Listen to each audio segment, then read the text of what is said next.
Assalamualaikum Buya. Assalamualaikum. Saya kemarin melihat postingan sebuah akun media sosial yang mengatasnamakan suatu organisasi Islam yang dalam postingannya tersebut menampilkan video seorang non-muslim yang meninggal beberapa hari yang lalu, yang dulunya dia pernah melantunkan sholawat padahal dia non-muslim. Akan tetapi oleh akun media sosial yang mengatasnamakan sebuah organisasi Islam itu menuliskan keterangan di dalam postingannya, lantunan sholawatmu menjadi saksi dan semoga diampuni segala kesalahan. Yang ingin saya tanyakan, apakah sholawat non-muslim itu diterima Allah? Dan apakah boleh mendoakan non-muslim seperti itu agar diampuni segala kesalahannya? Demikian Buya, terima kasih. Bismillah. Yang pertama, jika ada orang non-muslim, jangankan membaca sholawat, membaca Al-Quran, hafal Al-Quran sekalipun, mengumandangkan dengan suara yang merdu, tetapi setelah membaca Al-Quran dia masih menuhankan selain Allah, maka semua bacaannya tidak ada artinya. Karena itu sekedar bacaan bagi dia, bukan sebuah keyakinan. Kenapa? Setelah dia melantunkan itu semuanya, tetap kembali kepada keyakinannya. Dan dia di saat membaca pun dalam keyakinannya. Lakum dinukum waliyatin. Dia punya agama, kita punya agama. Sampai batas ini harus kita fahami. Jadi selagi dia setelah membaca sholawat atau bahkan Al-Quran, dia pun masih dengan kebiasaan agamanya, maka dia belum masuk Islam. Dan belum dianggap sebagai kaum muslimin. Dan berbeda agama wajar. Nabi pun membiarkan orang berbeda agama. Artinya bukan suatu yang agama tidak boleh dipaksakan. Bukan berarti dengan perbedaan beragama lalu kita bermusuhan tidak bisa saling menghargai. Oh enggak. Ini batasan dulu. Kita punya tetangga Nasrani. Bahkan di kampung kita ada tetangga yang beragama Hindu. Itu biasa saja. Tidak ada masalah, no problem kok. Memang kita diajarkan Nabi untuk hidup saling menghargai kok. Adapun jika ada orang beragama Hindu atau Nasrani tiba-tiba membaca Al-Quran sampai selesai, kemudian dia kembali ke gereja, kemudian dia yang satu kembali ke kuilnya, tempat ibadahnya, ia tidak akan menjadikan mereka beriman. Karena apa? Dia telah pekerjaannya itu menunjukkan dia belum beriman. Baik, selesai sampai di sini. Jadi belum dianggap sebagai seorang muslim. Tapi apakah setelah kalau orang tidak muslim harus kita musuhi? Oh enggak ada ini. Yang harus difahami, hai saudaraku dari kaum Kristiani, Hinduis, Buddhis, dan yang lainnya, bahwa tidak boleh terbangun permusuhan di antara kita. Anda dengan agama Anda, dengan keyakinan Anda, dan Tuhan Anda, urusan Anda. Saya tidak boleh mengganggu Anda dan Tuhan yang Anda yakini. Begitu juga Anda pun tidak perlu mengganggu saya, agama saya, dan Tuhan yang saya yakini. Ini masalah keyakinan di batinku dan di batinmu. Tapi hidup bermasyarakat ada aturannya. Kita bertetangga yang baik, saling memberi, saling mengerti, saling menolong, itu wajar dalam hidup bermasyarakat. Itu yang diajarkan baginda Nabi Muhammad sallallahu alaihi wasallam. Bahkan begitu indahnya jika Anda orang Buddha, Anda orang Kristen, Anda orang Hindu, tiba-tiba masuk Islam hari ini, terhapus dosa masa lalunya, dan Anda tidak punya dosa sama sekali. Bahkan Anda lebih bagus daripada saya. Kenapa? Al-Islam yajubbu ma qablah. Selagi orang bersyahadat masuk Islam, dimuliakan dosa masa lalunya dihapus oleh Allah, diberi penghargaan oleh Sang Khalik, Sang Pencipta Allah Jalla Jalaluh, karena masuk Islam. Maka kami seru juga Anda yang mendengar suara ini dari kaum Kristiani, Hinduis, dan juga Buddhis, tidak boleh ada permusuhan di saat Anda dengan saya berbeda urusan agama. Tapi kami berikan kabar gembira bahwa Islam seperti itu mengajarkan keindahan. Setelah Anda masuk Islam pun ketahuilah bahwa Anda pun tidak punya dosa, dan doakan saya kalau Anda masuk Islam nanti. Selagi Anda belum masuk Islam, kaum Kristiani, saya belum masuk pembahasan. Anda tidak percaya dengan Tuhan saya tidak percaya dengan Tuhan Anda. Maka di antara kita tidak perlu menyibukkan memintakan doa kepada Tuhan saya untuk Anda, atau Anda memintakan doa kepada Tuhan Anda untuk saya. Tuhan Anda yakini masing-masing. Ini masalah keyakinan. Jadi sedikit kita akan bicara dengan bahasa kita mencoba mengolah kecerdasan sedikit. Sebab ini yang mengadakan, yang suka aneh-aneh biasanya orang yang mohon maaf mungkin belajarnya tidak sempat ngaji, baca kitab Sulam Taufik juga tidak, sehingga mencampur adukkan agama. Ini sedikit mari kita berpikir agak serius. Agak kencang mikirnya. Jadi begini.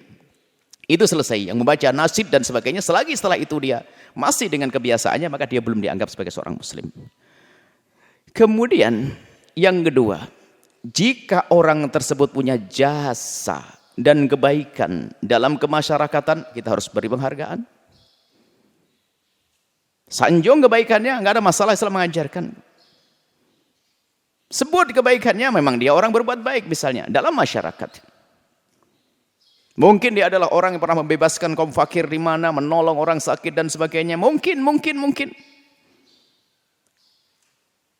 Kita harus berterima kasih kepada orang tersebut, biarpun beda agamanya.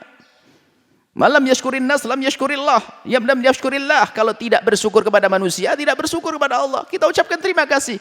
Kalau ada orang non-muslim yang telah meninggal dunia, yang dia punya kiprah banyak kepada umat, terima kasih. Kita mengucapkan terima kasih, beri penghargaan. Mungkin kalau masih ada keluarganya, kita hargai keluarganya. Jika tidak mampu, kita bantu keluarganya, seperti itu. Karena dia pernah membantu umat, membantu manusia, membantu kemanusiaan. Kita perlu perhatikan juga keluarganya. Sampai di sini, penghargaan itu nggak boleh kita melupakan kebaikan siapapun hanya gara-gara dia berbeda agama, lalu kita tutup mata, tidak bisa melihat kebaikan seseorang. Ya kita yang buta. Dihargai. Kami belum tahu betul tentang kiprah orang tersebut. Katanya pernah ada kegiatan sosial ini itu. Ya kita ucapkan terima kasih. Kalau memang dia punya anak keluarga dan perlu dibantu, ayo kita bareng-bareng bantu keluarganya. Islam mengajarkan yang terbaik kok. Baik. Penghargaan. Dan penghargaan tidak harus dalam bentuk doa yang tidak diperkenankan. Sekarang masalah mendoakan orang non-muslim yang meninggal dunia dengan doa pengampunan.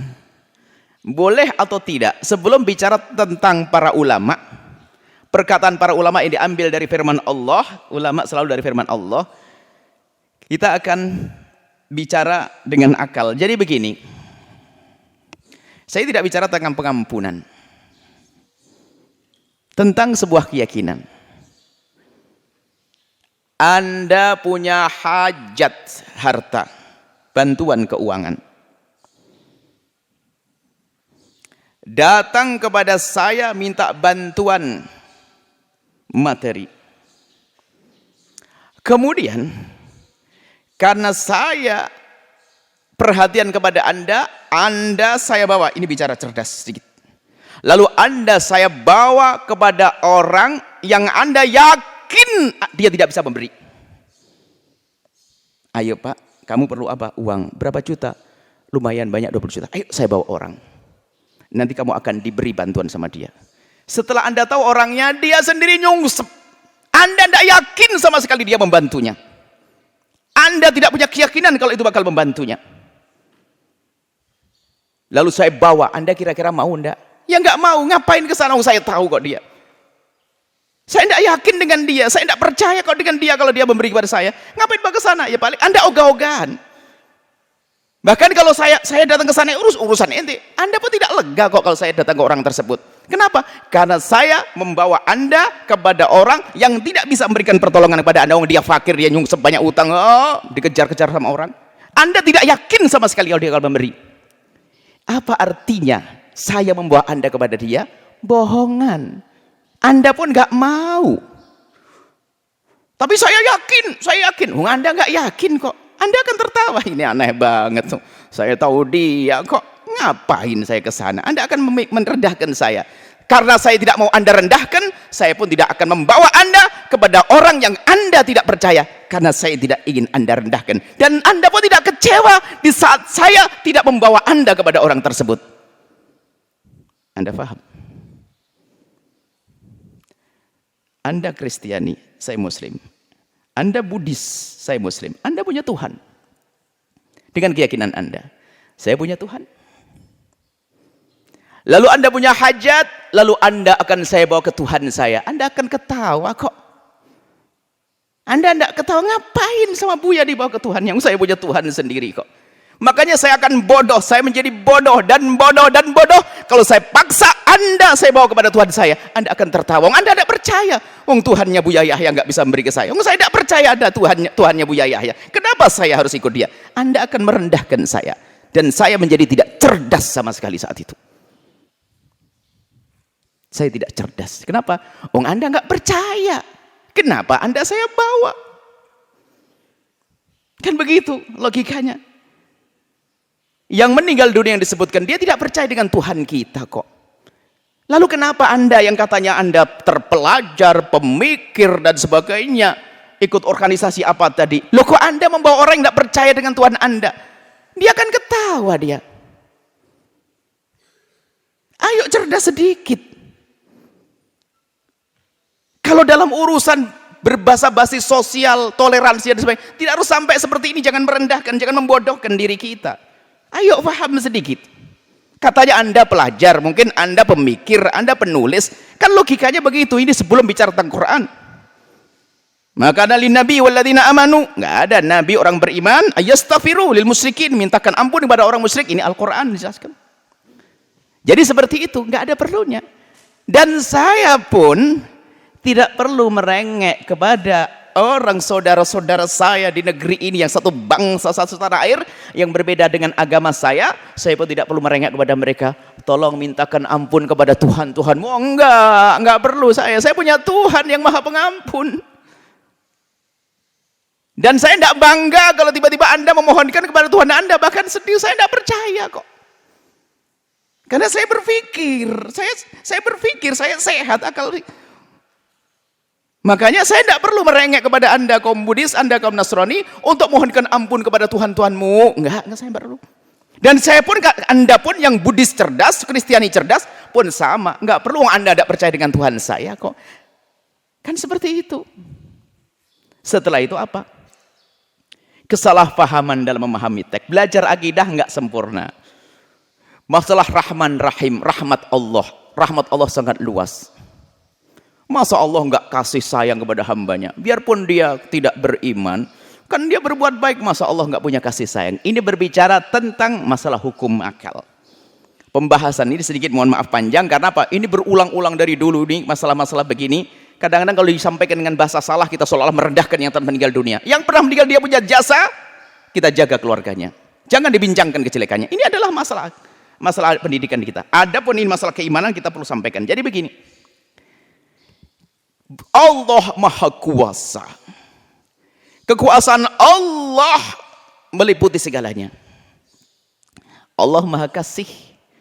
Dan kasih Allah bisa diberikan kepada siapapun. Di dalam bicara tentang akidah ada sesuatu yang mungkin dilakukan oleh Allah tapi tidak dilakukan. Mungkin tapi layak kok. Mungkin tapi tidak boleh terjadi. Karena Allah sendiri yang mengatakan tidak terjadi.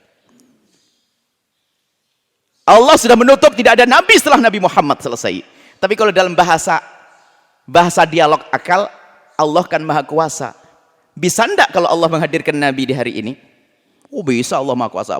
Bisa enggak Allah kalau mengangkat dirimu, Anda yang tadi yang ngupload itu, mengangkat Anda jadi nabi? Ya bisa, Allah maha kuasa. Tapi sudah ditutup, nggak mungkin. Kalau bicara tentang nggak ditutup oleh Allah, mungkin tapi tidak dilakukan oleh Allah, ditutup. Bukan masalah nggak mungkin secara akal. Secara akal karena Allah kuasanya mutlak, mungkin. Hari ini mungkin ada seorang laki-laki hamil, kalau dikembalikan kepada kuasa Allah ya bisa. Kuasa Allah, tapi Allah sudah pastikan tidak ada laki-laki hamil. Kuasa Allah mutlak. Nah ini dalam bicarakan akidah ini kadang campur aduk. Allah dalam bahasa akidah bisa saja, tapi tidak boleh disebar dalam bahasanya ulama itu, agak takut orang. Tapi kadang harus disampaikan begini, misalnya Allah boleh memasukkan Fir'aun, boleh, tapi tidak dimasukkan. Allah dalam akidah ini salah tangkap baca akidah ini, biasanya belajar akidah nggak sempurna. Dalam masalah kuasa Allah yang mutlak, Allah boleh memasukkan Fir'aun ke surga, dan bahkan Allah boleh sesuai dengan keyakinan kuasa Allah mutlak bisa masukkan Nabi ke neraka. Itu kan dalam bahasa dialog, tapi tidak dilakukan itu oleh Allah, sudah dipastikan dalam Al-Quran kok. Jadi tolong sesuatu yang mungkin tapi sudah dipastikan Allah tidak dilakukan. Itu Apakah mungkin Allah mengampuni orang-orang kafir semua dan masukkan surga? Mungkin dalam dialog akal, tapi dalam kenyataan sudah dipangkas. Khalidina fiha. Di neraka selamanya. Ini tolong sedikit di masalah bicara akidah ini. Kadang perlu saya masukkan di sini. Kadang ada memanfaatkan ini kok membatasi rahmat Allah. Ya, tidak paham rahmat Allah luas kepada siapapun. Tapi ada sebagian yang oleh Allah dihentikan, dihalangi dari rahmatnya. Rahmat Allah diberikan di dunia. Maka orang berbuat baik dari bangsa, dari orang-orang yang non muslim berbuat baik, Allah berikan rahmat. Tapi di dunia, di akhirat tidak. Bukan Allah tidak berikan rahmat. Rahmat Allah nyampe kepada dia. Oh, dia punya kesenangan punya istri, dia punya kesenangan punya anak, dia pernah merasakan makan lezat, dia pernah tidur nyenyak. Itu rahmat yang Allah berikan. Tetap Allah kasih. Di akhirat sudah dipastikan oleh Allah. Di akhirat rahmatnya hanya untuk yang beriman kepada Allah. Selesai. Jangan dipaksain begini. Ini masalah dialog akidah. Sesuatu yang mungkin tapi telah dilakukan Allah telah pastikan tidak. Itu tidak boleh kita langgar ini. Mungkin dalam dialog akal, karena kuasa Allah mutlak, rahmat Allah luas. Tapi kalau sudah dibatasi ya jangan diterobos. Ini kadang-kadang ini belajar, makanya tolonglah. Kalau memang itu dari ormas manapun saya tidak mengerti, kita perlu belajar misalnya muqaddimah kitab Sulam Taufik yang sangat ringan itu. Di situ ada rambu-rambu. Kalau orang seperti itu sudah dikatakan bisa keluar dari iman nanti pada akhirnya, bahaya banget. Memohonkan ampun kepada orang yang tidak beriman kepada Allah itu ngelawak namanya. Wah, orangnya saja tidak meminta, kok kita memaksa? Ini menjilat kelas apa ini? Kan begitu, dia tidak meminta kita mohonkan ampun kepada Tuhan kita. Kok kita maksakan diri agar kita dianggap kita orang tolerir? Tolerir apa? Saya bodoh, saya bebel. Wong dia tidak minta dan dia tuh ketawa kalau saya doain. Kok saya maksain diekspos bagaimana? Mana kecerdasanmu wahai anak muda kalau enggak anak muda? Kita perlu pikir, iman. Berpegang dengan agama iya, interaksi sosial baik. Hei saudara kami, dari kaum Kristiani, Buddhis dan sebagainya, ini bukan urusan kami dengan Anda. Urusan kami dengan saudara-saudara kami yang seagama dengan saya.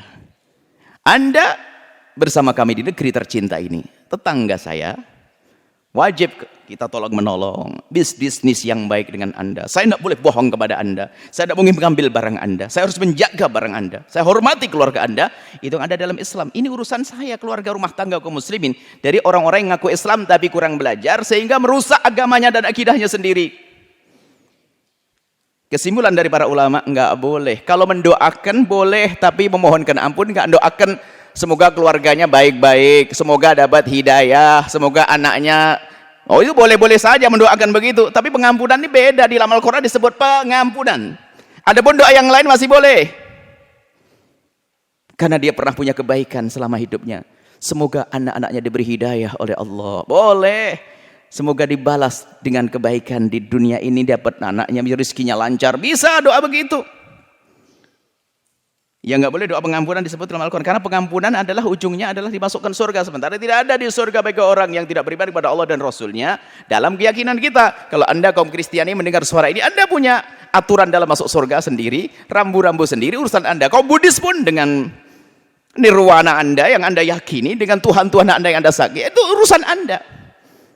Kita masing-masing. Dan setelah ini jangan caci maki dan Allah. Nah, permasalahan kadang-kadang sesama kaum muslim ini lihat. Seolah-olah ini yang nggak bisa mendoakan nih. Ini gara-gara begini udah viral nanti ribut. Ini mendoakan saja nggak boleh ini. Kemudian ada yang memplesetkan. Wong Allah Maha Kuasa saja kok. Nah, dibatasi. Kurang belajar ilmu akidah. Belajar ilmu akidah yang Anda baca dari kitab-kitab Anda. Anda baca kitab Muqaddimah Sulam Taufik, kitab ringan. Anda baca kitab Jawharut Tauhid. Ada bagaimana keyakinan di sana. Masalah kudrah Allah Subhanahu wa taala, baca. Lalu itu saja nggak dibaca, bagaimana bisa menjelaskan sebuah permasalahan? Baca kitab-kitab ringan itu luar biasa itu. Jangan biasa membuat sesuatu itu jadi tidak nyaman. Perdebatan. Sudah ada rambu-rambu yang jelas. Dan Islam itu indah sudah itu. Dan kami apapun bentuknya, kami sampaikan kepada siapapun dengar suara ini, atau yang bersangkutan jika benar, saya tidak tahu. Saya tidak tahu benar siapa yang ngomong, organisasi mana. Saya hanya menyampaikan. Karena ini kayaknya pernah terulang-ulang. Dulu pernah juga begini. Orang non-muslim bisa masuk macam-macam. Sebelumnya ada kalimat-kalimat. kayaknya terulang-ulang, berarti ini mungkin terjadi di masyarakat. Maka kami belum menyampaikan ini sedikit panjang lebar, justru ini adalah demi kebaikan bersama. Sehingga di antara kita kaum muslimin punya pemikiran yang jelas, pemahaman jelas, akidah yang jelas, bukan dicampur aduk. Dan Anda kaum Kristiani tidak usah takut dengan Islam karena rambu-rambunya jelas. Semuanya bisa dipikirkan dengan akal cerdas, akal sehat. Gunakanlah akal untuk berpikir, wahai hamba yang beriman. Kan Allah yang merintahkannya. Dan gunakan akhlak yang mulia, jaga lisan, dan hilangkan kebencian. Kita mendendam kepada orang kafir saja nggak boleh, apalagi sama kaum muslimin. Kadang-kadang ini karena dasar benci kita. Kalau ada orang muslim ngomong begini, langsung kita lawan. Ngomong begini, langsung kita lawan. Ngelawannya lawan dengan hawa nafsu. Nggak ada perlunya semacam itu. Dan kami pun tidak tahu setelah ini komentar di bawah YouTube kami, apa yang kita nuai komentar apa. Kami hanya menyampaikan kebenaran, dan saya pun dengan yang bersangkutan jika ada, saya mencintai dia kok. Yang salah semoga diberi hidayah dan diampuni, diangkat derajat Allah, dijaga keluarganya. Tidak ada pesan yang kami sampaikan untuk merendahkan, untuk menjatuhkan, tapi kami ingin membawa kalau dia salah kepada yang baik menjadi lebih baik. Itu tugas kami. Jika kami salah dalam ijtihad kami, maka kami mohon maaf kepada siapapun, dan jangan lupa doakan kami. Dan semoga Allah menjadikan kita hamba yang saling mencintai karena Allah. Mencintai karena Allah, dijauhkan dari benci, dengki, dan dendam. Wallahu a'lam bishawab.